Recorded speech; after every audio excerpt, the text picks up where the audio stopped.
semina verbi, la semence du Verbe dans le cœur des hommes et des femmes d'aujourd'hui.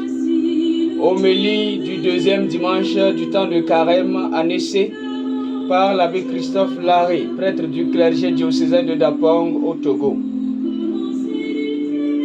La première lecture est tirée du livre de la Genèse, chapitre 15, versets 5 à 12, les versets 17 et 18. Le psaume est le psaume 26, verset 1 et les versets 7 à 8. La deuxième lecture est tirée de l'épître aux Philippiens, chapitre 3, verset 17 au chapitre 4, verset 1. L'évangile est tiré de Saint Luc, chapitre 9, verset 28b à 36. Bien-aimés du Seigneur, la parole de Dieu de ce deuxième dimanche du temps de Carême nous invite à une expérience du détachement de nos sécurités pour faire route avec Dieu par la foi. Dimanche dernier, notre désert a connu la présence de Satan par les tentations variées qui résument les penchants des hommes vers les besoins vitaux, l'avoir et le pouvoir.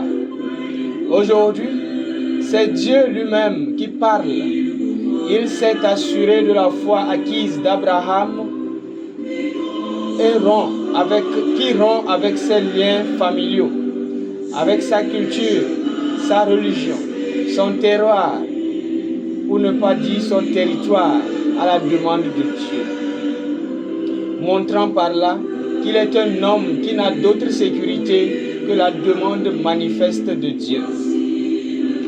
C'est cette seule demande qui est sa garantie de survie. Je cite, « Pars de ton pays », dit Dieu. Certainement que Abraham ne comprenait pas grand-chose à la demande de Dieu, mais ce qui compte, c'est d'avoir obéi. Cela s'appelle la foi. Oui, Abraham eut foi dans le Seigneur et le Seigneur estima qu'il était juste. C'est cela une alliance que Dieu scelle avec lui en lui donnant la terre. Je cite, « À ta descendance, je donne le pays que voici, depuis le torrent d'Égypte jusqu'au grand fleuve l'Euphrate. » Fin de citation. La foi consiste justement à se disposer totalement à quelqu'un, même quand rien ne garantit le bien que l'on peut en tirer. Il est clair qu'à Dieu seul est due une telle adhésion. Quitter son pays est une expérience douloureuse, même si le pays d'accueil comble nos besoins. On a toujours une nostalgie de chez soi. On a toujours envie de voir les personnes de son milieu, sa famille, ses amis, bref, tout ce qui constitue pour soi des sécurités. Cette expérience d'Abraham, Abraham l'a vécue et aujourd'hui, nous regardons son attitude comme la plus simple possible. Ce ne fut sans doute pas le cas. Et pourtant, il a fait, à cause de sa foi, son attachement à Dieu. Imaginons un seul instant que Dieu dise à un PDG de la place, ou encore à un riche paysan, ou encore à un propriétaire terrien, quitte ton pays, la terre de tes ancêtres et va dans le pays que je te montrerai. Ne va-t-il pas s'assurer de trouver dans l'autre pays tout ce qu'il aura à laisser avant de s'y aventurer? De même, dans l'Évangile, Jésus prend avec lui Pierre, Jacques et Jean son frère, et il les amène à l'écart sur une haute montagne.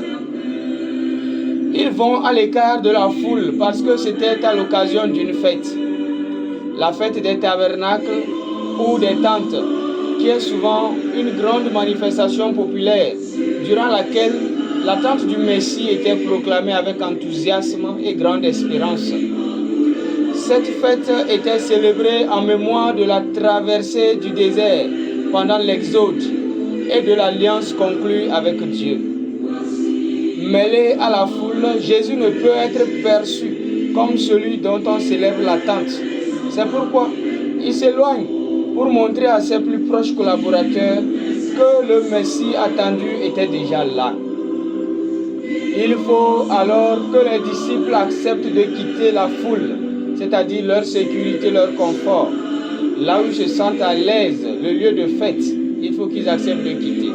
Là où ils jubilent de la venue prochaine du Messie, pour voir la véritable gloire du Messie à travers la transfiguration de notre Seigneur Jésus-Christ. Quitter la foule a permis aux disciples de voir l'essentiel, qui est la manifestation de la gloire du Christ. Ils auraient pu dire à Jésus, Seigneur, la fête bat son plein. Vraiment, il serait mieux que nous restions là. Mais ils ne l'eurent pas fait. Avec foi, ils ont suivi Jésus et lui les a montré plus que ce dont ils attendaient. C'est pourquoi, quand nous décidons d'être à Dieu dans nos choix que lui nous prouve, c'est quand nous décidons d'être à lui dans nos choix que lui, Dieu, nous prouve qu'il nous avait déjà devancés en grâce dans notre choix. Bien-aimés du Seigneur, que comprendre alors à travers les textes de ce jour? En quoi consiste l'aujourd'hui de la parole de Dieu écoutée? Sans nul doute, elle consiste en notre choix fondamental pour Dieu. Ceci se fait voir de plusieurs manières quand nous confondons la foi à la culture ambiante, quand nous pensons que croire signifie être sûr de soi, dans un confort soit mentalement, soit pratiquement. Quand nous ne sommes pas préoccupés à éduquer notre foi, à la nourrir par des efforts de lecture de la Bible, des prières personnelles, de l'Eucharistie, des dévotions de diverses sortes. De nos jours, quand on parle de la foi, chacun se limite à la tranquille assurance. Mais pour nous ici, sommes-nous prêts, comme Abraham, à quitter le monde familier de la foi des siècles passés pour la confrontation avec les incroyants? Sommes-nous prêts à dialoguer avec nous-mêmes, avec notre culture traditionnelle, afin de niveler les trous que cause le syncrétisme, la double pratique, chrétien le jour et charlatan la nuit? Le Dieu que nous connaissons, le Dieu que connaissait Abraham dans la maison de son père, était différent de celui qui lui demandait de quitter sa terre pour un autre pays. Donc il y a là une rupture, afin d'être totalement la propriété privée de Yahvé. Ainsi, en est-il pour nous qui connaissons, soit pratiquement, soit par ouï dire, les dieux de nos ancêtres? Un choix nécessaire doit s'opérer dès que nous avons rencontré Jésus-Christ. Il ne s'agit pas de prendre la foi en Jésus-Christ comme un talisman supplémentaire à notre ancienne foi. Il ne s'agit pas non plus de penser que Jésus est un apport au vaudou, c'est-à-dire un ajout à Tingban, comme on dit chez nous, et par là porter la croix au cou et les amulettes aux reins, comme si tout faisait un même travail. Au contraire, il s'agit d'une volte-face qui consiste à faire comme les disciples qui, à la vue de la splendeur de Jésus sur la montagne, se décident à faire plusieurs tentes pour y rester. Quand on a rencontré le meilleur, on ne retourne plus au plus bas. Quand on croit en Jésus, c'est vraiment une transfiguration qui nous pousse à désirer rester avec lui uniquement. Retourner dans la foule était difficile pour les disciples parce qu'ils se disaient n'avoir plus rien à faire là. Aussi devons-nous rester avec le Christ et faire fi des pratiques qui ne sont pas conformes à notre attachement au Christ. Rester sur la montagne avec le Christ doit être une démarche de foi qui oriente notre carême. Sur ce, je nous invite plus à cet exercice. Gravir la montagne avec le Christ. Cela consiste à quitter nos pratiques habituelles d'une vie qui contemple le désordre comme un modèle. C'est comme les Juifs qui célébraient la fête des tentes, attendant activement la venue du Sauveur alors qu'il était déjà là. Ils ont aimé tellement cette fête qu'ils ont oublié la raison fondamentale de celle-ci. Il a fallu à Pierre, Jacques et Jean de gravir la montagne pour voir la gloire du Christ. Gravir la montagne avec le Christ. entendre et comprendre la voix du Père qui confirme ce qu'ils ont vu. Celui-ci est mon Fils bien-aimé, en qui j'ai mis tout mon amour. Écoutez-le. Seulement, s'il nous faut descendre de la montagne à la demande du Christ, comme les disciples, c'est pour que nous puissions témoigner de ce que nous avons vu et entendu. Bien-aimés, notre montagne ici, ce sont nos maisons, nos services, nos écoles, nos rues. Partout où il y a des hommes, nous devons y être avec le Christ pour que sa lumière transfigure notre entourage afin que tous aient envie de demeurer dans le Christ avec lui et pour lui. Prions. Seigneur Jésus, les soucis de la vie, les péchés de nos vies, les incertitudes de notre quotidien nous empêchent de voir cette splendeur qui te transfigure. Les résolutions non prises en compte de notre effort de carême, les machinations pour mieux paraître au milieu de nos frères affaiblissent davantage notre adhésion totale à ta majesté.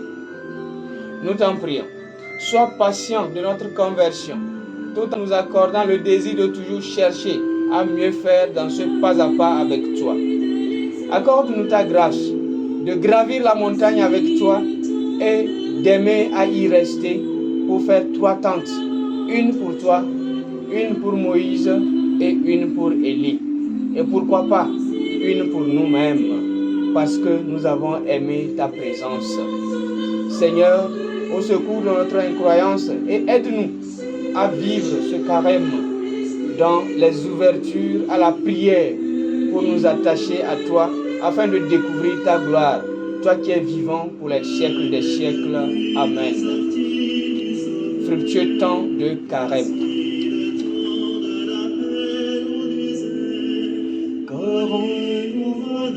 De l'homme,